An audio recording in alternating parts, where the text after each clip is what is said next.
এই সন্তান এমনি এমনি কিন্তু আমাদের কাছে আসে না। যারা সন্তানের বাবা, ছেলের বাবা, মেয়ের বাবা, তাদের কাছে কিন্তু আল্লাহ সন্তান এমনি দেয় নাই।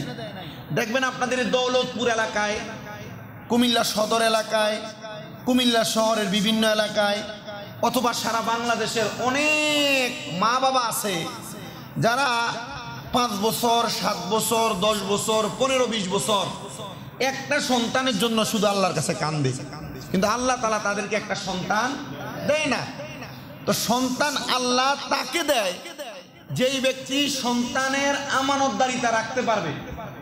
আমার কাছে 10 লক্ষ টাকা আছে, এই 10 লক্ষ টাকা আমি ওই ব্যক্তির কাছে দিব যে আমাকে আমার যখন ইচ্ছা তার কাছে চাইলেই সে আমাকে আমার আমানত ফিরিয়ে দিবে। আল্লাহ তাআলা একটা সন্তানকে তার মা বাবার কাছে তখনই দেয় যখন ওই মা বাবা তার সন্তানের আমানতদারিতা, মানে সন্তান তার মা বাবার কাছে যা প্রাপ্য ওই মা বাবা তাকে তা বুঝিয়ে দিবে। কিন্তু অনেক মা বাবা সন্তান জন্ম নেওয়ার পরে ওই সন্তানের নির্দিষ্ট পরিমাণ দায়িত্ব পালন করেন না। তার কারণ কি?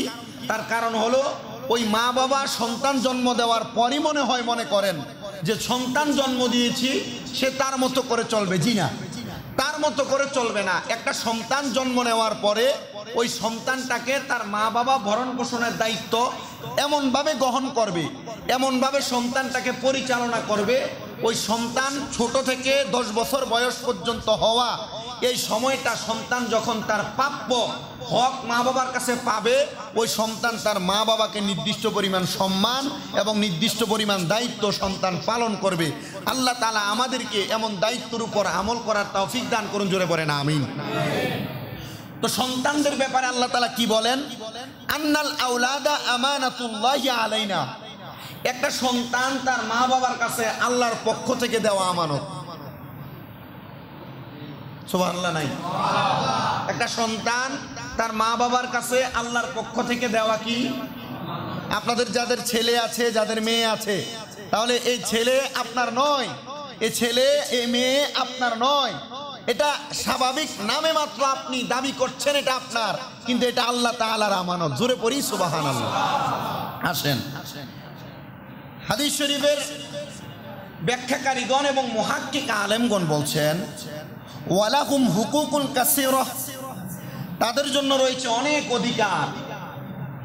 ওই অধিকারের মধ্যে ফাআলাইনা আন নাহফাযা হুকুকাহুম কামা উমিরা বিতারবিয়াতিহিম হুসনা ওয়া বিতালিমিহিম ওয়া বিতিজাহিরিম রিজকি ওয়া কিসওয়াতি গায়রিহা। হ্যাঁ, আমাদের উচিত তাদেরকে উত্তম রূপে লালন পালন করা। কাদের? যারা সন্তানের মা বাবা, তাদেরকে কিভাবে লালন পালন করা? উত্তম রূপে লালন পালন করা। এই উত্তম রূপে লালন পালন করার কথা কেন বলছেন?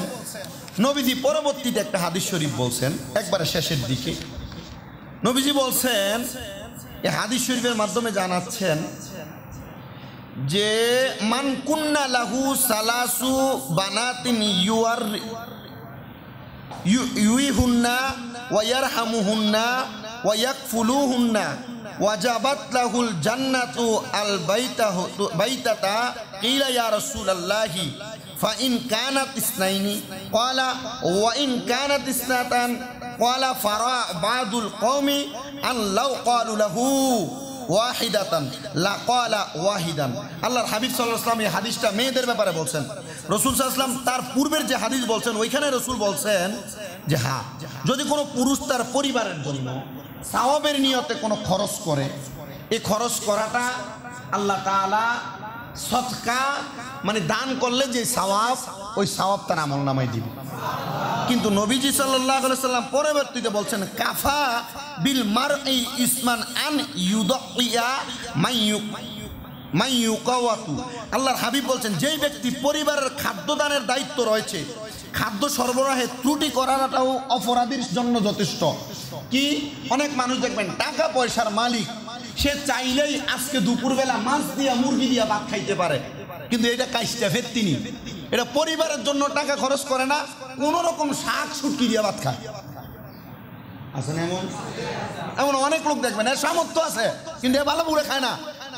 এমন পরিবারের জন্য ইনকাম করে আইনা যদি সে খরচ না করে, এটা তার ত্রুটি।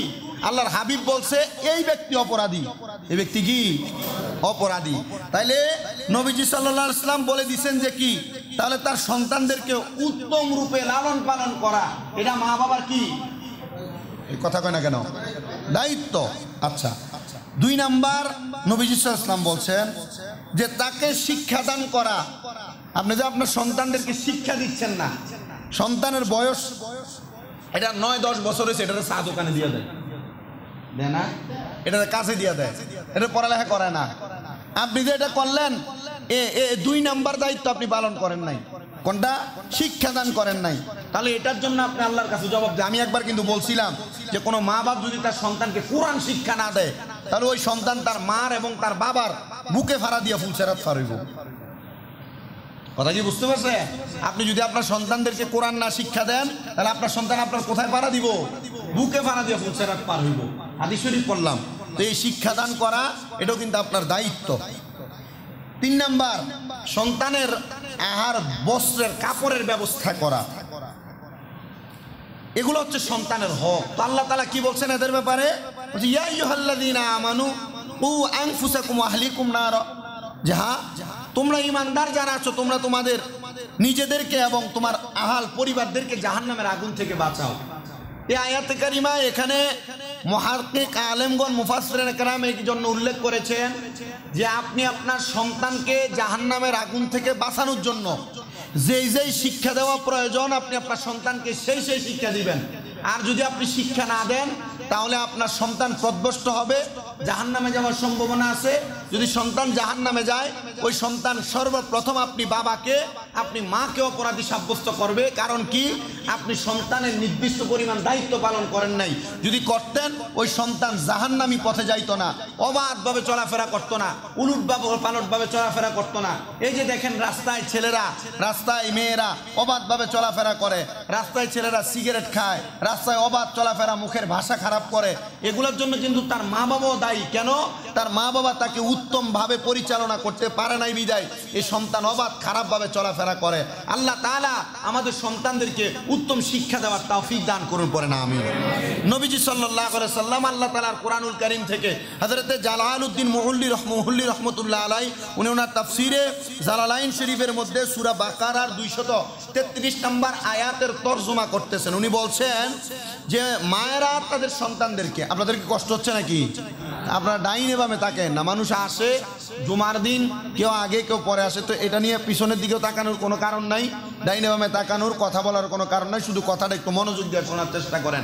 অনেক মা বোন আছে না, সন্তানকে মনে করেন 6 মাস 7 মাস দুধ খাওয়ানোর পরে এটার ফিডার ধরাইয়া দেয় না, ফিডার ধরাইয়া দেয় না, ফিডার ধরাইয়া দেয়, এরপরে আলগা খাওয়ায়, আছে না এমন খাওয়ান। তো এটার জাস্টিফাই করে আমি কয়েকটা ডাক্তারি বিজ্ঞাপন আমি সোশ্যাল মিডিয়ায় স্বাস্থ্য এবং স্বাস্থ্য রক্ষার প্রতিকার অনেকগুলা ইউটিউবের মধ্যে এবং বিভিন্ন মিডিয়ার ভিতরে টিভি চ্যানেলের মধ্যে দেখবেন, এগুলার অনেক মারা কিভাবে তাদের সন্তান লালন পালন করবে আমি এগুলা দেখছি। তো দেখলাম মারা তাদের সন্তানকে দুধ খাওয়ানো বন্ধ করে দেওয়ার কারণ হইল ওনাদের শরীরের ফিগার, স্বাস্থ্য বা দেখার সৌন্দর্য নষ্ট হয়ে যাবে, এই জন্য সন্তানকে তার নির্দিষ্ট পরিমাণ দায়িত্ব পালন করে দুধ খাওয়ায় না। কথা বুঝতে পারছেন? এই জন্য খাওয়ায় না। কিন্তু আল্লাহর কোরআন ওই যে সূরা বাকারার 233 নম্বর আয়াতের তরজমা জালালউদ্দিন সুয়ুতী রাহমাতুল্লাহ আলাইহি বলছেন, মায়েরা তাদের সন্তানদেরকে পূর্ণ 2 বছর বুকের দুধ পান করাবে, মানে 24 মাস। কয় মাস? ডাক্তাররা পরামর্শ দিচ্ছে 24 মাস দুধও পান করাবে। যদি বাচ্চার এই দুধে তার পেট না ভরে, তাইলে পাশাপাশি অন্য খাবার দিবে, পাশাপাশি। আর মারা বর্তমানে পাশাপাশি অন্য খাবার খাওয়ায়, পাশাপাশি মন চাইলে দুধ পান করায়। ঠিক আছে না? এটা করা যাবে না। এই জন্য আল্লাহ ঘোষণা করছেন যে একটা সন্তানকে তার মা পূর্ণ 2 বছর দুধ পান করাবে। কয় বছর? পূর্ণ 2 বছর দুধ পান করাবে। তো দুধ পান যদি আপনি 2 বছর আপনার স্ত্রী না করায়, ওই ফুত যদি বড় হওয়ার পর তার মার সাথে খারাপ আচরণ করে, মনে করবেন যে তার মা তারে দুধ পান করানোতে কোনো ত্রুটি ছিল, দুধ পান করানোতে কোনো ত্রুটি ছিল, আর নচেত তার মা তারে পরিপূর্ণ দুগ্ধ পান করায় নাই। নেশা করে যদি করে এটা আলাদা, কারণ নেশা করার কারণে এটা ভাগ হয়ে গেছে অলরেডি। আচ্ছা, নবীজি সাল্লাল্লাহু আলাইহি ওয়াসাল্লাম এই আয়াতে কারিমার মাধ্যমে জানাচ্ছেন, যদি তার মা বাবা এই দুধ পান করানোকে পুণ্য করতে চায়, আর পিতার উপর দায়িত্ব হলো ন্যায়সঙ্গতভাবে তার সন্তানকে আহার এবং বস্ত্রের ব্যবস্থা করা। একটা বাপের দায়িত্ব হইল ন্যায়সঙ্গতভাবে। কিভাবে? আবার উত্তর দিয়েন। একটা পিতার দায়িত্ব, কোরআনের আয়াত কিন্তু সূরা বাকারা 233 নম্বর আয়াত। একটা বাবার দায়িত্ব হলো সন্তানকে ন্যায়সঙ্গতভাবে বস্ত্র এবং আহারের ব্যবস্থা করা। কিভাবে? ন্যায়সঙ্গত না, আহারে দিতে বাবা কিভাবে খাওয়ানো? একটা ন্যায়সঙ্গত, একটা অন্যায়ভাবে খাওয়ানো। পিতা দোকানদারি করে, পিতা রিক্সা চালায়, পিতা অটো চালায়, পিতা বিদেশ থাকে, পিতা বিভিন্ন কর্ম করে। এই কর্মটার ভিতরে কোনো চুরি নাই, এই কর্মটাতে কোনো হারাম নাই, এই কর্মটাতে সুদ নাই, এই কর্মটাতে ঘুষ নাই, এই কর্মটাতে পরের হক মাইরে খাওয়া নাই, এই কর্মটাতে জুলুম করার টাকা নাই। এটা ন্যায়সঙ্গত। এটা কি সঙ্গত? তাহলে পিতার দায়িত্ব সন্তানকে কিভাবে খাবার দেওয়া, বলেন কিভাবে খাবার দেওয়া। সন্তান জানে আপনি ন্যায়সঙ্গত খাবার দিচ্ছেন। এবার আপনি যদি সুদের টাকা, ঘুষের টাকা, হারামের টাকা, মানুষকে মিথ্যা বলে টাকা, মানুষের সম্পদ আহার করুন না টাকা, এক কথায় পরের হক মেরে দিয়ে সন্তানকে খাওয়ান, ওই সন্তান কিন্তু জানে আপনি আপনার দায়িত্ব ন্যায়সঙ্গতভাবে আপনি সন্তানকে খাওয়াচ্ছেন, কিন্তু মূলত আপনি হারাম খাওয়াচ্ছেন। সন্তান বলবে কাল ময়দানে মাশরে, যেই বাবা তার সন্তানকে আহার করাইছেন তার নিজের অর্থ কামাই করা টাকা থেকে, সন্তান তখন বাবাকে জিজ্ঞেস করবে না তুমি আমার হারাম খাওয়াইছ, সন্তান বলবে তোমার দায়িত্ব ছিল তুমি খাওয়াইছ। হারাম খাওয়ানোর কারণে আপনি বাবা জাহান্নামে যাবেন। কথা ক্লিয়ার? এটা একটা কোরআনের আয়াত। দ্বিতীয়ত, নবীজি সাল্লাল্লাহু আলাইহি সাল্লাম একটা সন্তান জন্মগ্রহণ করেছেন, করার পর মা বাবার যে দায়িত্ব, নবীজি সাল্লাল্লাহু আলাইহি সাল্লাম বলছেন, আন আবি রাফিন ক্বাল রাআইতু রাসূলুল্লাহি সাল্লাল্লাহু আলাইহি সাল্লাম, হযরত আবু রাফি রাদিয়াল্লাহু তাআলা আনহু বলেন, আমি রাসূল সাল্লাল্লাহু আলাইহি সাল্লামের দিকে তাকিয়ে দেখেছি, আযযানা ফি উযুনিল হাসান ইবনে আলী হিনা ওয়ালাদাহু ফাতিমা বিসসালাত। হযরত আবু রাফি রাদিয়াল্লাহু তাআলা আনহু বলছেন, আমি দেখলাম যখন ফাতেমাতুজ জাহরা রাদিয়াল্লাহু তাআলা আনহুর সন্তান হযরতে হাসান ইবনে আলী রাদিয়াল্লাহু তাআলা আনহু জন্ম নিলেন, আমি দেখলাম আমার নবীজি নামাজের সময় মানুষ যেমন আযান দেয়, নবীজি হযরত ইমাম হাসানের কাছে দাঁড়ায়া এভাবে আযান দিয়েছেন। সুবহানাল্লাহ নাই? ফাতেমাতুজ জাহরার সন্তান জন্ম নিছেন, জন্ম নেওয়ার পর হযরতে আবু রাফি বলছেন রাদিয়াল্লাহু তাআলা আনহু বলছেন, আমি দেখছি আযান দিলে নামাজের জন্য যেমন ভাবে আযান দেয়, নবীজি হযরত ইমাম হাসান রাদিয়াল্লাহু তাআলা আনহুর কান মোবারকের মধ্যে এমন ভাবে আযান দিচ্ছেন। তার কারণ কি? তাহলে নবীজি শিক্ষা দিচ্ছেন তোমাদের সন্তান জন্ম নিলে আযান দাও। সুবহানাল্লাহ নাই তো? দুই নাম্বার, এটা হচ্ছে জন্ম নেওয়ার পর দায়িত্ব। নবীজি বলছেন, ওয়ান হাফসা বিনতে আব্দুর রহমান রাদিয়াল্লাহু তাআলা আনহু আন্না আয়েশাতা আখবারতা, হযরতে হাফসা বিনতে আব্দুর রহমান উনি বলেন, আমি আম্মাজান আয়েশা সিদ্দিকা রাদিয়াল্লাহু তাআলা আনহা থেকে খবর পাইছি, শুনছি যে তিনি বলেন, আন্না রাসূলুল্লাহ সাল্লাল্লাহু আলাইহি সাল্লাম আমারহুম আনিল গুলামি শাতানি মুকাফিয়াতানি ওয়ান জারিয়াতি শাত। নবীজি ঘোষণা করেছেন যখন কোনো বাবার একটা ছেলে সন্তান জন্মগ্রহণ করে, যেন ওই ছেলে সন্তানের পক্ষ থেকে একটা বাবা দুইটা প্রাপ্ত বয়স্ক মানে 1 বছর বয়সী ছাগল আকিকা করে দেয়। যদি কোনো মেয়ে জন্ম নেয়, ওই বাবা যেন তার সন্তানের পক্ষ থেকে একটা 1 বছর বয়সী ছাগল আকিকা করে দেয়। এটা কার দায়িত্ব? বলেন না, কার দায়িত্ব? বাবার দায়িত্ব। কেন? আল্লাহর হাবিব সাল্লাল্লাহু আলাইহি সাল্লাম বলছেন যে তোমাদের সন্তান আকিকার মানদণ্ডের উপর রয়েছে। ইয়া রাসূলুল্লাহ কেন? নবীজি বলছেন একটা কারণ, জাল গোলামু মুরতাহান, যে তোমার সন্তান আকিকার উপর সামঞ্জস্য এবং সমবদ্ধ হলে এই কারণে যখন সন্তান জন্ম নেওয়ার পর তুমি আকিকা দাও, দম দিয়ে দাও, রক্তটা প্রবাহিত হয়ে যায়। এই রক্ত প্রবাহিত হওয়ার কারণে সন্তানের যদিও এই নাবালক জন্ম হওয়ার সময় কোনো ত্রুটি বা সন্তানের কোনো বিপদ থাকে, আল্লাহ তাআলা এই আকিকার মাধ্যমে সব বিপদ কাটিয়ে দেন। এবার আল্লাহর হাবিব বলছেন আল গোলামু মুরতাহান বিআকিকাতিহি তুযবাহু আনহু ইয়াউমাস সাবিঈ। একটা সন্তান জন্মগ্রহণ করার 7 দিনের মাথায় তার মা বাবা তার জন্য আকিকা বা জবাই করবে। কয় দিনের মাথায়? এখন মুহাক্কিক আলেমগণ ঘোষণা করছে 7 দিনের মাথা তো অনেকের টাকা থাকে না। মনে করেন সন্তান সিজারে জন্ম হইলে 35-40 হাজার টাকা হসপিটাল দেওয়া লাগে, টাকা থাকে না। ওই সময় তার মা বাবা কি করবে? এই জন্য একটা সীমাবদ্ধতা দিছে, যখন তার মা বাবার হাতে টাকা হবে তখন তার জন্য একটা আকিকা দিয়ে দিবে।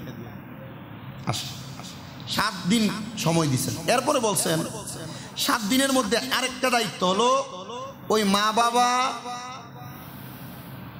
ইয়ামুসাবিঈ ওয়া ইউসাম্মি, ওই মা বাবা সন্তানের 7 দিনের মধ্যে একটা নাম রেখে দিবে।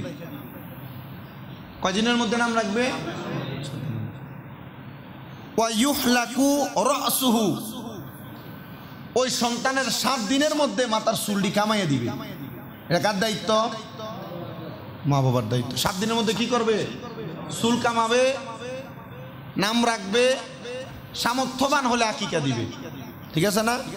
এটা হচ্ছে 7 দিনের মধ্যে দায়িত্ব। এবার নবীজি বলছেন মুরু আওলাদাকুম বিসসালাতি ওয়া হুম আবনাউ 7 সিনিন, যখন তোমার সন্তানের বয়স 7 বছর হয়ে যাবে তখন থেকে তুমি তোমার সন্তানকে নামাজের জন্য ডাকতে থাকবা। কয় বছর? নবীজি বলছেন ওয়াদরিবুহুমা আলাইহা ওয়া হুম আবনাউ 10, যখন তার 10 বছর হয়ে যাবে তখন তুমি তারা নামাজের জন্য মারবা। কি করবা? আপনি মারেন ফুতেরে, ধমকই তো দেন না, কারণ আপনি ধমক দিবেন কেমন? এখন আপনি যদি করেন এই নামাজে যা, ফুতে যদি উল্টে তুমি পারোনি আমাদের কও, কথা ঠিক আছে না? উল্টে যদি কর তখন আপনার মুখ থাকবো কই? এই ডরে আপনি কইতে পারেন না। তাহলে 10 বছর বয়স হলে কি করবা? মারবা। তো এই হাদিস শরীফটা আপনার কাছে এটা জানলো না যে 7 বছর বয়সে আমাদের কথা কইতে কইতে 10 বছর বয়সে মারার কথা বলছে, তো নবীজি এই মাঝখান দিয়ে 3 বছর বাকি রাখলো কেন? এই নবীজি কি জানেন না? নবীজি জানেন। এই 7 বছর বয়স থেকে তারা বলতে বলতে সে যখন 7 বছর বয়স থেকে সে দপ করে 5 ওয়াক্ত নামাজ পড়বে না, আস্তে আস্তে যখন পড়া শুরু করবে এই 3 বছরে তার অভ্যাস হবে। 10 বছর বয়সে সে যদি ছাইরা দেয় তখন মানলে একবারই না, নামাজের লেগে মানে মারে তাড়াতাড়ি দিয়ে বসছে। এরপরে যখন সে প্রাপ্ত বয়স্ক হয়ে যাবে তখন তার মধ্যে এটার একটা ডর ভয় কাজ করবে। ঠিক আছে না? আল্লাহ বুঝাতে। এবার বলছেন ফাররিকু বাইনাহুম ফিল মাদাজি, নবীজি বলছেন যখন তার 10 বছর হয়ে যাইব একটা মা বাবার দায়িত্ব হলো তারে তোমরা তোমাদের বিছানা থেকে আলাদা করে দাও। কই থেকে আলাদা করবে? 10 বছর হয়ে গেলে কই থেকে আলাদা হবে? বিছানা থেকে আলাদা করে দিবে। এই বিছানা থেকে আলাদা করে দিলে সন্তান তখন তার প্রাপ্তবয়স্কের মূল ধারাবাহিকতা সে রক্ষা। পরবর্তী হাদিস নবী সাল্লাল্লাহু আলাইহি ওয়াসাল্লাম বলছেন আদিবু আওলাদাকুম আলা সালাসাতিল খিসাল, তোমরা তোমাদের সন্তানদেরকে 3টা জিনিস শিক্ষা দাও। বলেন নবীজি বলছেন একটা সন্তানকে কয়টা জিনিস শিক্ষা দিতে? 3টা জিনিস। ইয়া রাসূলুল্লাহ 3টা জিনিস কি? নবীজি বলছেন হুব্বু নাবিয়িকুম, তোমরা তোমাদের সন্তানদেরকে নবীর প্রেম শিক্ষা দাও। সুবহানাল্লাহ কোন। তাহলে সন্তানরে মা বাবারে কি শিক্ষা দিতে কইছে? নবীর প্রেম 1 নাম্বার কইছে এটা। 2 নাম্বার নবী বলছেন ওয়া হুব্বি আহলি বাইতিহি, তোমরা তোমাদের সন্তানদেরকে আহলে বাইত মানে নবীর পরিবার, ইমাম হাসান, ইমাম হুসাইন, মা ফাতেমা, হযরত আলী রাদিয়াল্লাহু তাআলা এদের ভালোবাসা শিক্ষা দিতে কইছে। সুবহানাল্লাহ কোন। নবী বলছেন 3 নাম্বার ওয়া আলা কিরাআতিল কোরআন, তোমরা তোমাদের সন্তানদেরকে কোরআন তেলাওয়াত শিক্ষা দাও। আপনি আপনার সন্তানকে কোরআন শিক্ষা দিচ্ছেন কিনা আপনি নিজে একটু যাচাই করে দেখেন। শুধু এটা আপনার কাছে দায়িত্ব দিলাম। আপনি আপনার সন্তানকে স্কুলে পড়াচ্ছেন, এ পড়বো ঠিক, বর্তমান জামানা যে পড়ালেখা এতে মানুষ হবে এটার কোনো গ্যারান্টি নেই। সে যে মানুষ হবে মানুষের মতো এটার কোনো গ্যারান্টি নাই। আমি ইদানিং আমার মাদ্রাসায় বিভিন্ন জায়গায় মাহফিলে যাওয়ার কারণে বিভিন্ন এলাকার ফলাফান স্কুলে পড়লে বা বিভিন্ন নর্মাল কোথাও পড়লে আমি ধরে ধরে আমার মাদ্রাসায় ঢুকে দিয়েছি না। শুধু কইছি এটার কোনো রকম যদি কোরআনে হাফেজও বানায় দেওয়া যায়, মসজিদের মুয়াজ্জিনি করে ভাত খাইতে পারবো, ইমামতি করে ভাত খাইতে পারবো। আর এমনি নর্মাল পড়ালেখা করবো 6, 7, 8 পর্যন্ত পড়া, তখন দেখবো কোনো কাম হয় না, পোলারে দেখতে গায়ে গোড়া দেখা যায়, ও যা কাম কর কি ঠিক আছে, কবে যা কাম কর, এইগুলো কাম করবো, টাকার মুখ দেখে গেছে, এখন আর মা বাপের আসতে হয়ে লাগতো না। কথা কি বুঝতে পারছে? এই জন্য সন্তানরা আপনি নির্দিষ্ট পরিমাণ যে শিক্ষাটার কারণে হচ্ছে আদব শিক্ষা গ্রহণ করবে, এটা একটু করানোর চেষ্টা করেন। তাহলে 3টা শিক্ষা: 1 নাম্বার নবীর ভালোবাসা, তার পরিবারের ভালোবাসা, 3 নাম্বার কোরআন শিক্ষা দেওয়া। নবীজি বলছেন পরবর্তী হাদিস, এক ব্যক্তি নবীজির কাছে আসছেন, ক্বালা জা আরবী ইলা নবী সাল্লাল্লাহু আলাইহি সাল্লাম, আরবী এক ব্যক্তি নবীজির কাছে এসে প্রশ্ন করছে, ইয়া রাসূলুল্লাহ, আপনার কাছে জানতে চাই, ফাকালা তুকাব্বিলুনা সিবিয়ানা ফামা নুকাব্বিলুহুম, ইয়া রাসূলুল্লাহ, আপনারা কি আপনাদের ছোট ছোট বাচ্চাদেরকে চুমু দেন, আদর করেন? এক ছোট গ্রামের আরবী ব্যক্তি প্রশ্ন করছে, তো নবী সাল্লাল্লাহু আলাইহি ওয়াসাল্লাম উত্তর দিছে যে ফাকালা নবী সাল্লাল্লাহু আলাইহি ওয়াসাল্লাম আওয়া আমলিকু লাকা ইন্না যাআল্লাহু মিন ক্বাবলিকার রাহমা, নবী সাল্লাল্লাহু আলাইহি ওয়াসাল্লাম উত্তর দিছে, হ্যাঁ আমরা চুমু দেই, কিন্তু আমরা, ওই ব্যক্তি বলছে আমরা তো চুমু দেই না, তো নবীজি বলছে আওয়া আমলিকু লাকা ইন্না যাআল্লাহু মিন ক্বাবলিকার রাহমা, আল্লাহ যদি তোমার অন্তর থেকে রহমত ছিনিয়ে দেয় তো আমি কি করব?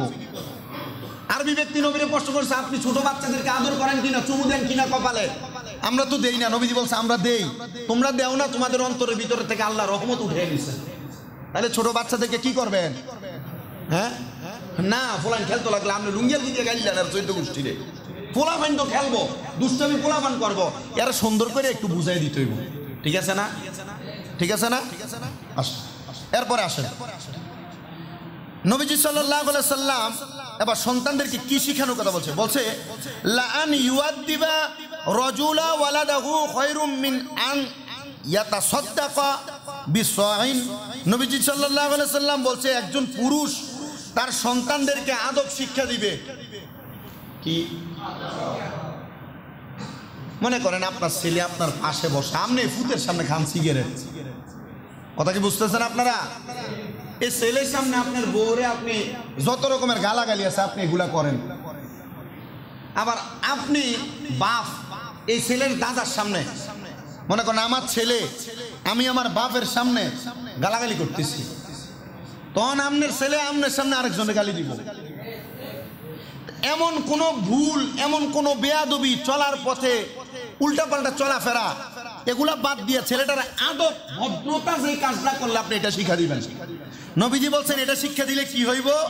নবীজি বলছেন ওয়ালাদা খায়রুম মিন আইয়াতাসাদ্দাকা বিসাইন, 4 কেজি পরিমাণ আল্লাহর রাস্তায় দান করলে যেই সওয়াব, একটা সন্তানরে একটা আদব শিক্ষা দিলে এই সওয়াব।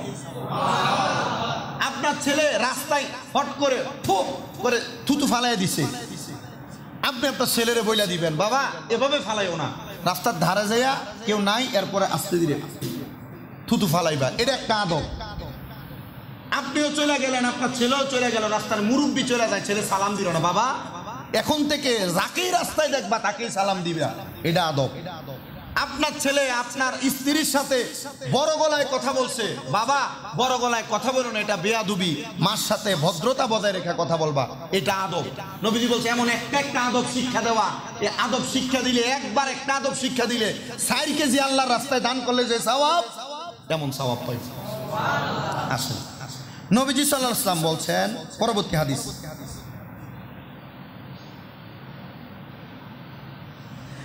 মা নাহালা ওয়ালিদুন ওয়া ওয়ালাদুন মিন নুহিল্লি আফদালু মিন আদাবিল হাসান।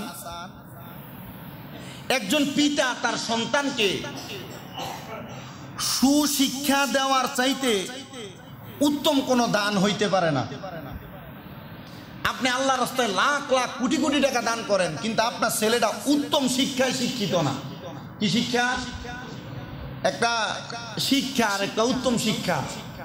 তাই আপনি আপনার সন্তানকে উত্তম শিক্ষা দিলে যে সওয়াব পাইবেন, কোটি কোটি টাকা দান করলে সওয়াব পাইবেন না। সুবহানাল্লাহ কোন? আমি কিন্তু সন্তানের অধিকার সম্পর্কে বলছি। উত্তম শিক্ষা যে মা বাবা সন্তানরে দেয়, আদব শিক্ষা যে সন্তান মা বাপরে দেয়, এ মা বাপ বুড়া হয়ে গেলে যত কিছু হোক বৃদ্ধাশ্রমে যাওয়া লাগবে না, এ মা বাপ জুদা হওয়া লাগবে না, আলাদা হওয়া লাগবে। নবীজি বলছেন, এই হাদিসটা একটু বড়, দিনারু আনফাকতাহু ফি সাবিলিল্লাহি, যে তুমি আল্লাহর সন্তুষ্টির জন্য কিছু দান করলা। ওয়া দিনারু আনফাকতু ফি রাকাবাতি, তুমি একটা গোলাম মুক্ত করার জন্য কিছু দান করলা। ও দিনারু তাসাদ্দাকা বিহি আলাল মাসাকিন, কোন ফকির মিসকিনকে তুমি কিছু দিনার দান করলা। ও দিনারু আনফাকতু আলা আহলিকা, তুমি তোমার পরিবারের জন্য কিছু দান করলা। নবীজি বলছেন, আযামুহা আজরাল্লাযী আনফাকতাহু আলা আহলিকা, তুমি মিসকিনরে দান করলে যে সওয়াব পাইবা, গোলাম আজাদ করলে যে সওয়াব পাইবা, আল্লাহর রাস্তায় দান করলে যে সওয়াব পাইবা, তার চাইতে বেশি সওয়াব পাইবা তুমি যদি তোমার পরিবারের জন্য কিছু খরচ করো। এই জন্য টাকা পয়সার মালিক হওয়ার পর ফের তিনি মানা কইরা, এক কথায় টাকা আছে কিন্তু পরিবারের জন্য খরচ না কইরা নরমাল টাকা শুধু জমাইয়েন না, পরিবারের জন্য খরচ করেন, দেখবেন আল্লাহ আপনার কামাই বাড়াই দিবেন। নবীজি বলছেন এটা উত্তম। ওই দান সৎকার চাইতে উত্তম কোনটা? নিজের পরিবারের জন্য খরচ করা। জোরে বলেন সুবহানাল্লাহ। আবার এটা মনে করে দান সৎকার বন্ধ করা যাবে না, সব কিছু রানিং রাখতে হবে। আচ্ছা, পরবর্তীতে নবীজি সাল্লাল্লাহু আলাইহি ওয়াসাল্লাম বলছেন, ও এই হাদিস আবার, ইজা আনফাকার রাজুলু আলা আহলিহি নাফাকাতান ইয়াহতাসিবুহা ফাহিয়া লাহু সাদাকা, যদি কোনো পুরুষ মানুষ তার পরিবারের জন্য সওয়াবের নিয়তে খরচ করে, তাহলে এই খরচ করাটাও দান করার নিয়ত হইব। সুবহানাল্লাহ কোন? আপনি আপনার পরিবারের জন্য 1 কেজি মাছ কিনছেন, 1 কেজি তরকারি কিনছেন, আলু পটল কিনছেন, সওয়াবের নিয়তে কিনতেছেন, নবীজি বলতেছে এইটাও দানের সওয়াব। এরপরে নবী সাল্লাল্লাহু আলাইহি ওয়াসাল্লাম বলছেন যে ইদিলু বাইনা আবনাইকুম, তোমরা তোমাদের সন্তানের ব্যাপারে সমঝোতা বজায় রাখো। অনেকে দেখবেন ওই মাইয়া সন্তান হইলে এটার অবহেলা করে, এমন আছে না অনেকে, মাই হয়েছে কি লেগে এটার ফালতার খরচ বেশি, বিয়ে দিতে খরচ, চালাইতে খরচ। বা ছেলে সন্তান দুইটা হইলে যেটা মনে করেন ইনকাম করে দেয় এটারে ভালোবাসে, আর যেটা নর্মালি চলে এটার ভালোবাসে। অনকালের সমাজে একটু উল্টা, ওই যেটা একটু উল্টা পাল্টা চলে, ইনকাম করি নেটার থেকে হেটার একটু ভালোভাবে চালা, ঠিক আছে না? মা বাপ হেটা ইনকাম করি নেটার থেকে লইয়া উল্টা পাল্টা চলি নেটার দেয়। এই জন্য আল্লাহ রসুল বলছে, তোমরা তোমাদের সন্তানের ব্যাপারে কি করো? আদল করো, ইনসাফ করো। করে না? এমন করে না? মানে ইনকাম যেটা করে এটার থেকে নিয়ে যেটা বাদাইম্যা এটার চালা। আমি আমার কাছে প্রমাণ আছে তো কয়েকটা, আমার রানিং প্রমাণ আমার সাথে চলে, আমি আমার কাছে অনেকগুলো আছে। এই জন্য এগুলা করেন না, এগুলা করলে আপনারা মা বাবা জালেমের অন্তর্ভুক্ত হয়ে কবর উঠবেন। যা আপনার সন্তান যেটা ইনকাম করে এটা যেমন চলে, যেটা নর্মালি চলে সেটা তার মতো চলবে, দুটোটার ব্যাপারে ইনসাফ করবেন। তবে এই হাদিস শরীফ এই জন্য বলা হয়েছে, অনেক মা বাবা মৃত্যুবরণ করার আগে যে জায়গা সম্পদ ভাগ করে দেয়, সুডুটা এটা সুডু দেখে এটার একটু বেশি দেয়, এমন করে না? আছে না? এটা সুডু দেখে এটার একটু বেশি দেয়, আবার এটা বড় দেখে এটার একটু কম দেয়, বা এটা ইনকাম করে এলাকা তার একটু কম দিচ্ছি, তুই তো কামাই করছে এলাকা তোর একটু কম, এতে কামাই টামাই করে না তার একটু বাড়াই দিচ্ছি, ছেলে মেয়ে লয়ে খাইবো, বা তার ফুদ বেশি, নাতি নাতুর বেশি, এটারে বাড়াই দেয় না। এটা করা যাবে। নির্দিষ্ট পরিমাণ সন্তানদের মাঝে সমঝোতা বজায় রাখতে হবে। আল্লাহ রাসূল বলছে, তোমরা তোমাদের সন্তানের মাঝে ওয়াইদিলু বাইনা আবনাইকুম, তোমরা তোমাদের সন্তানের মাঝে সমতা বজায় রাখো। পরবর্তীতে মেয়ে সন্তানদের ব্যাপারে নবীজি যেটা বলছে, হাদিস শরীফটা আগে তেলাওয়াত করছি, অনুবাদ করি নাই। মান কুন্না লাহু সালাসুন বানাতি ইউআউইহুন্না ওয়া ইয়ারহামুহুন্না ওয়া ইয়াকফুলুহুন্না ওয়াজাবাত লাহু জান্নাতুল বাত্তাতা। আল্লাহর হাবিব সাল্লাল্লাহু আলাইহি ওয়াসাল্লাম বলছে, যে ব্যক্তি 3টা কন্যা সন্তান আছে এবং তারা আশ্রয় দেয়, স্নেহ করে, তার ভরণ পোষণ দেয়, আল্লাহর হাবিব সাল্লাল্লাহু আলাইহি ওয়াসাল্লাম বলছেন তার জন্য জান্নাত নিশ্চিত। কয়টা কন্যা? তাহলে তারে কি দিতে হইব? 1 নাম্বার আশ্রয়, 1 নাম্বার কি দিতে হইব? 2 নাম্বার স্নেহ করতে হইব, 3 নাম্বার ভরণ পোষণ দিতে হইব। এখন আপনার কন্যা হয়েছে 3টা, এটি আছে ঠিক, কিন্তু এটি এলাকার ভিতরে যখন ঘুরে মাথা চুল এডি সাইডে দিয়ে আনে, যখন বাজারে দা মনে হয় যে বাজারে এবিডি লেগে। কথা কি বুঝতে পারতেছেন? আপনার মেয়ে, এর মাঝে কোনো পর্দা নাই, ইসলাম নাই, আদল নাই, ইহসান নাই। তো যেমন আল্লাহ রসুল বলছে যে 3টা কন্যা জাত থাকবো, তার স্নেহ করব, ভরণ পোষণ দিব এবং আশ্রয় দিব, তার জন্য জান্নাতে যাব। যদি তারা এমন ভাবে পর্দা না করায়, ওই বাপে মাইয়ের কারণে দুজক হয়ে যায়। কথা কি বুঝতে পারছেন? তো নবীজি বলছে তোমরা তোমাদের কন্যা সন্তানদেরকে এগুলা করো, তাহলে তুমি জান্নাতে যাইবা। এক সাহাবী প্রশ্ন করছে, কি লাই ইয়া রাসূলুল্লাহ, ফাইন কানাত ইসনাতাইন, যদি আমার 2টা মাইয়া হয়? নবী সাল্লাল্লাহু আলাইহি ওয়াসাল্লাম বলছে ক্বালা ওয়াইন কানাত ইসনাতান, 2টা হইলো, ক্বালা ফারা, যদি 2টা হয় তাহলে তুমি জান্নাতে যাবে। তো এক সাহাবী প্রশ্ন করছে, আরে 2টার ব্যাপারে কইলো, আমার তো মাই হইলো একটা, মানে আমি কি কইরাম? মনে হচ্ছে ক্বালা ফারা বাদুল কওমি আল্লাহ ক্বালু লাহু ওয়াহিদুন লাক ওয়াহিদাতান লাকালা ওয়াহিদাত, যে যদি তার কাছে আল্লাহ রাসূলের কাছে একটা মাইয়ের ব্যাপারে প্রশ্ন করতো, নবীজি এটাই বলতো, যার একটা মাইয়া তারও একটা জান্নাত। তবে মাইয়াটারে ফালতে হইব কেমনে সিদ্ধান্ত আপনার? ভালোভাবে ফাললে জান্নাত, আর উল্টা ফাল্টা মাইয়া হয়ে গেছে এমনি ফালবেন, আপনার মাইয়া চলে ফোলাফাইনের মতো ফিডেও কবরে আপনার দিন। আল্লাহ আমাদেরকে বাঁচার তৌফিক দান করুন, জোরে বলেন আমিন। আচ্ছা, পরবর্তী কোরআনুল কারীমের আয়াত সূরা তুরের 21 নম্বর আয়াতের মধ্যে আল্লাহ তাআলা এই আয়াতে কারিমার অনেক সুন্দর একটা ব্যাখ্যা আমাদের জন্য রাখছেন। এটা তর্জমা হলো, যারা ঈমান আনে, ঈমানদার ব্যক্তি যারা, তারা যেন তাদের সন্তান সন্ততির ঈমানের দিকে অনুগামী করে। আপনাদের যাদের সন্তান আছে, আপনারা ঈমান আনছেন, এটা আপনারা বিশ্বাস করেন।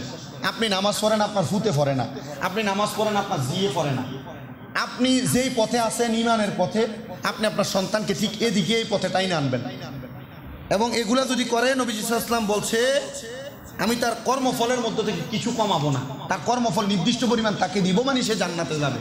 এই জন্য আমার প্রত্যেক মুসল্লি এখানে যারা আছেন, সন্তানের দায়িত্বের ব্যাপারে বলছি, আপনি এই প্রত্যেকটা দায়িত্ব যদি আপনার সন্তানের জন্য নির্দিষ্ট পরিমাণভাবে আদায় করেন, এ সন্তান পথভ্রষ্ট হওয়ার সম্ভাবনা নাই, এ সন্তান আপনার অবাধ্য হওয়ার সম্ভাবনা নাই।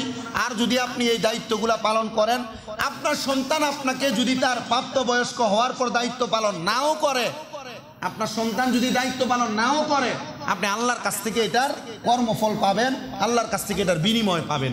আল্লাহ তাআলা আমাকে বোঝানোর পর আমাকেও আমলে জিন্দেগিতে বাস্তবায়ন করার, আপনাদেরকেও বাস্তবায়ন করার তৌফিক দান করুন, জোরে পড়েন আমিন। ওয়া আখিরু দাওয়ানা আলহামদুলিল্লাহি রাব্বিল আলামিন। মা আসসালাম। আসসালামু আলাইকুম ওয়া রাহমাতুল্লাহ। মুহাম্মাদ ওয়া আলা আলি সাইয়্যিদিনা, দরুদ শরীফ যতই পড়ি মনের তৃপ্তি মিঠে না। নবীজি গো কৌশল করে লইয়া যাইবেন ওই যে সোনার মদিনায়। আল্লাহুম্মা সাল্লি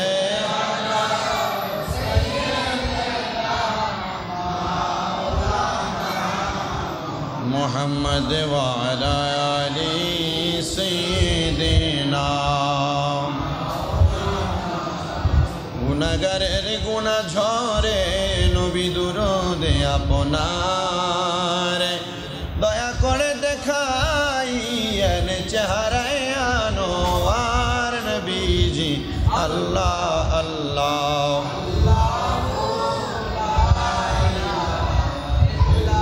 ও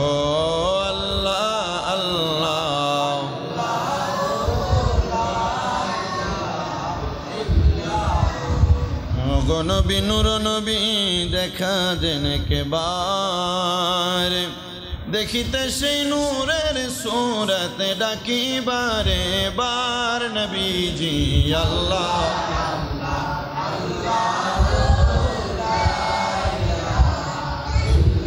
ও আল্লাহ আল্লাহ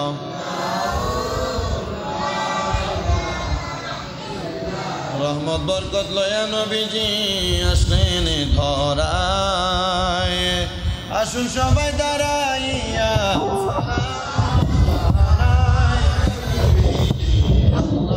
আল্লাহ ইয়া নবী সালাম।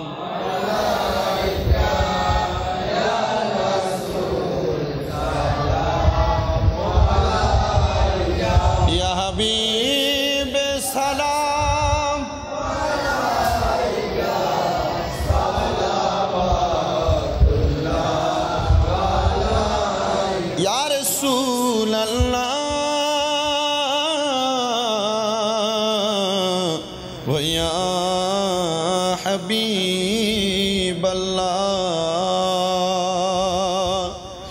নবীজি গো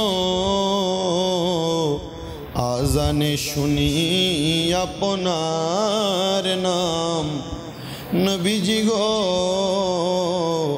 কালিমায় লেখা আপনার নাম নামাজে আপনাকে সালাম আপনি যে নূরে মুজাসসাম ইয়া নবী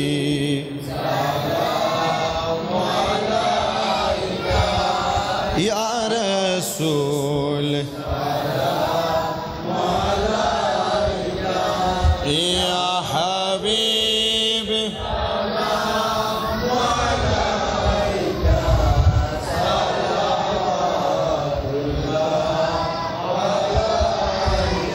গৌসুল আযম ইমাম মুত্তাকাওয়ান কা জলওয়া এ শান কুদরত पे मुस्तफा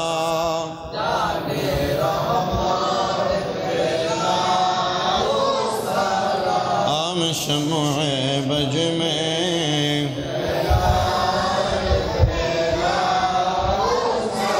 या पाके पंजतन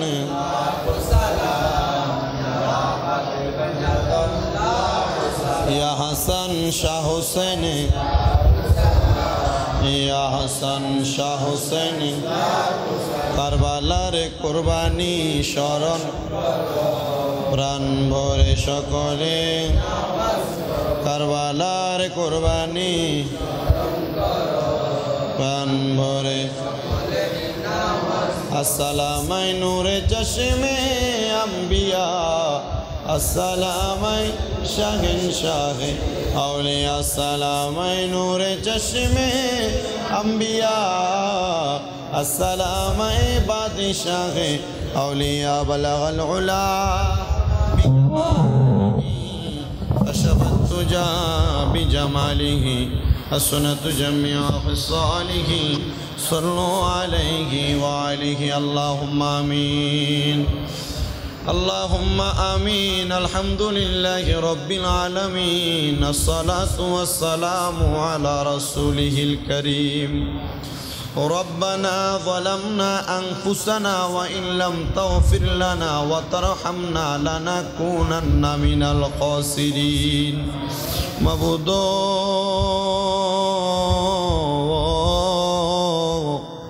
ও আল্লাহ একটু রহমতের নজর কইরা তাকে দেখেন গো আল্লাহ আমরা গুনাহগারেরা পবিত্র জিলকদ মাসের চতুর্থ জুমা আদায় করার পরে আল্লাহ এই দৌলতপুর জামে মসজিদের মধ্যে আমার সঙ্গে আমার আলেম সমাজ দাড়ি পাকা মুসল্লি বাবারা যুবক নওজোয়ান ভাইয়েরা ছোট্ট ছোট্ট কত মাসুম বাচ্চারা আল্লাহ পর্দার অন্তরালে আমার কত মা বোনেরা মুনাজাতের মধ্যে হাত বাড়াইছে আল্লাহ যার হাত তোমার কাছে মায়া লাগে পছন্দ হয় ওই হাতের উসিলায় আমরা সবার জীবনের গুনাহ তুমি আল্লাহ ক্ষমা কইরা দাও দয়াল রে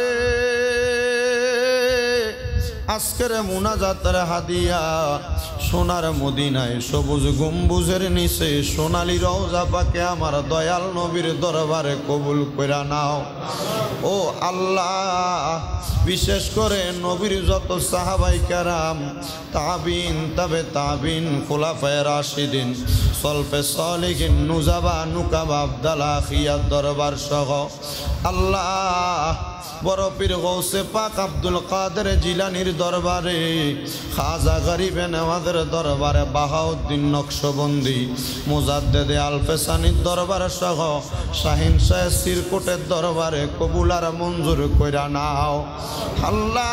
বিশেষ করে শাহজালাল ইয়ামানি, শাহপরান জালালি, নাসিরউদ্দিন সিফা সালার, বোরহানউদ্দিন আউলিয়ার দরবারে, বিশেষ করে হযরতে আহমদ গেসুদার আজকাল্লা সাদ দরবারে, চট্টগ্রামের জমিনে হযরতে আমানত শাহ, হযরতে বদর শাহ বাইজিদ বোস্তামি, মহসেন আউলিয়া, আজিজুল হক শের বাংলার দরবারে আল্লাহ গৌসে মাঝভান্ডার সহ সারা পৃথিবীর আনাসে কানাসে যত হক্কানি রব্বানি আল্লাহর বন্ধুরা শুয়া রইছে আল্লাহ আপনার প্রত্যেক বন্ধুদের দরবারে কবুল আর মঞ্জুর কইরা নেন মাবুদ। ফরিয়াদ আপনার দরবারে গো আল্লাহ। অনেক মানুষ মুনাজাতের মধ্যে দোয়া চায়, এমন অনেক এতিম আছে যাদের জগতের মধ্যে আব্বা নাই, এমন অনেক এতিম আছে যাদের জগতের মধ্যে মা দুঃখিনী নাই, আবার এমন অনেক কপাল পরা এতিম আছে গো আল্লাহ যার মাও নাই বাবাও নাই, জনমের এতিম আল্লাহ।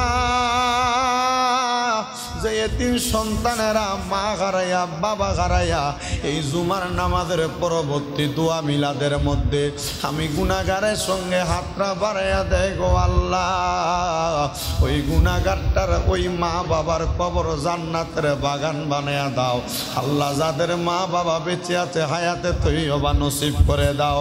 অনেকে আছে আম্মা আব্বা অসুস্থ, পরিপূর্ণ সুস্থতা নসিব করে দাও রাব্বুল আলামিন। আল্লাহ দেশ বিদেশ থেকে অনেক প্রবাসী ভাইয়েরা দোয়া চায় আল্লাহ আমার প্রত্যেক প্রবাসীদের কামাই রুজির মধ্যে বরকত দিয়া শরীর স্বাস্থ্য সুস্থ রাইখা হায়াতের মধ্যে আপনি আল্লাহ বরকত দান করেন। যারা ব্যবসা করে বরকত দান করেন, পড়ালেখা করে বিদ্যা বুদ্ধি বাড়াইয়া দেন, চাকরি করলে চাকরির মধ্যে বরকত দান করেন। বিশেষ করে ফরিদপুর থেকে আমার একজন বোন, ওনার ছেলে প্রবাসের বাড়িতে আছেন, বোনটা অসুস্থ, দোয়া চায় আল্লাহ আপনি ওনারে শেফা দেলা কাবেলা নসিব করেন মাবুদ। আমার ছাত্র নাইমের আম্মাজান দোয়া চাইছে, উনি একটা কর্মেতে আছেন আল্লাহ ওনার আপনি কবুল আর মঞ্জুর করে নেন রাব্বুল আলামিন। আল্লাহ এই মসজিদের ডাইনে বামে সামনে পেছনে যত কবরবাসী আছে প্রত্যেক কবরবাসীর কবর নাজাতের ফয়সালা করে দেন। যারা মসজিদে নামাজ আদায় করে আল্লাহ তাদের নামাজ আপনি কবুল মঞ্জুর করেন। যারা নামাজ আদায় করতে পারে না তাদেরকে নামাজ ইমানদার মুত্তাকি হিসেবে কবুল মঞ্জুর করেন। দয়াল ফরিয়াদ আপনার দরবারে গো আল্লাহ, এই মসজিদের প্রত্যেকটা দানকারী বান্দাদেরকে আপনি কবুল মঞ্জুর করেন। পর্দার অন্তরালে আমার কত অবলা সরলা মা বোনেরা দোয়া চায়, আমার মা বোনদের দোয়া আপনি আল্লাহ কবুল মঞ্জুর করেন। সারা পৃথিবীর জমিনে যত জায়গায় মুসলমানরা লাঞ্ছিত বঞ্চিত, আমার মুসলমানদেরকে আপনি আল্লাহ আজাদি দান করেন। আর আমরা মরণের আগে আমাদেরকে বারবার তাওয়াফে বাইতুল্লাহ জিয়ারতে রওজে রাসূলুল্লাহ নসিব করাইয়া আমরার দিলে জবানে মধুর কালেমা পড়াইয়া দিয়েন লা ইলাহা ইল্লাল্লাহু মুহাম্মাদুর রাসূলুল্লাহ।